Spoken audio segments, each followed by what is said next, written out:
DNA Bangla দর্শকদেরকে আজকে বাংলা নববর্ষের অনেক অনেক শুভেচ্ছা অভিনন্দন। এবং এই বাংলা নববর্ষের শুভেচ্ছা জানিয়ে বাংলার রসগোল্লা খাই এবং নিজে খেয়ে আজকে প্রচার শুরু করেছেন উত্তরপাড়ার সিপিআইএম প্রার্থী মীনাক্ষী মুখার্জি। আমরা দেখতে পাচ্ছি একেবারে মিছিলের প্রথমেই শুভ নববর্ষ লেখা একেবারে যে মিছিল, সেই মিছিল এগোচ্ছে এবং তারই ফাঁকে দেখা গেল মীনাক্ষী মুখোপাধ্যায় তিনি যারা মিছিলে সামিল হয়েছেন বা স্থানীয় যারা রয়েছেন তাদের গালে একেবারে বাংলা রসগোল্লা দিচ্ছেন।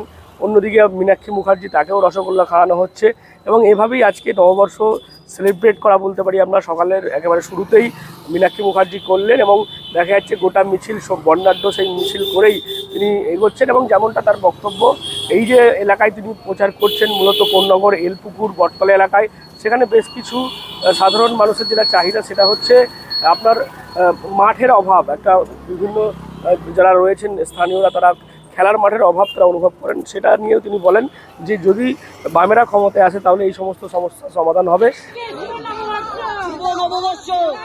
দাদা আপনি শুনুন না, সব জায়গায় ঢুকে যাচ্ছে।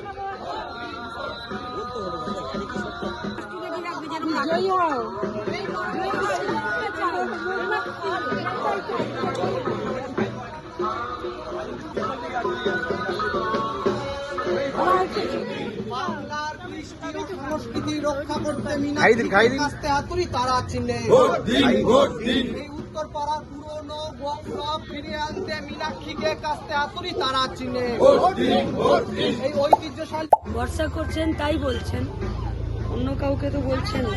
একটা কি মাঠ প্রয়োজন আছে আপনার কি মনে হয়? একটা গোটা উত্তরপাড়ার সব খেলার মাঠ আজকে হয় মেলার মাঠ, নইলে প্লটিং এ হয়ে যাচ্ছে। বলছি নববর্ষের সকালে প্রচারে বেরোলেন মিষ্টি খাইয়ে, কেন? মিষ্টি তো বাংলার সব থেকে ভালো এবং প্রসিদ্ধ জিনিস, ফলে তো মিষ্টি মুখেই থাকবে এবং গোটা পশ্চিমবঙ্গের সাধারণ মানুষ, উত্তরপাড়ার মানুষ সবাই এই ভালো মনে আর মিষ্টি মনেই থাকবে।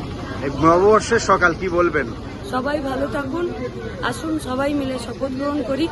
গোটা পশ্চিমবঙ্গের সমস্ত সাধারণ মানুষকে ভালো রাখার দায়িত্ব আমরা সবাই মিলে একসাথে নেব।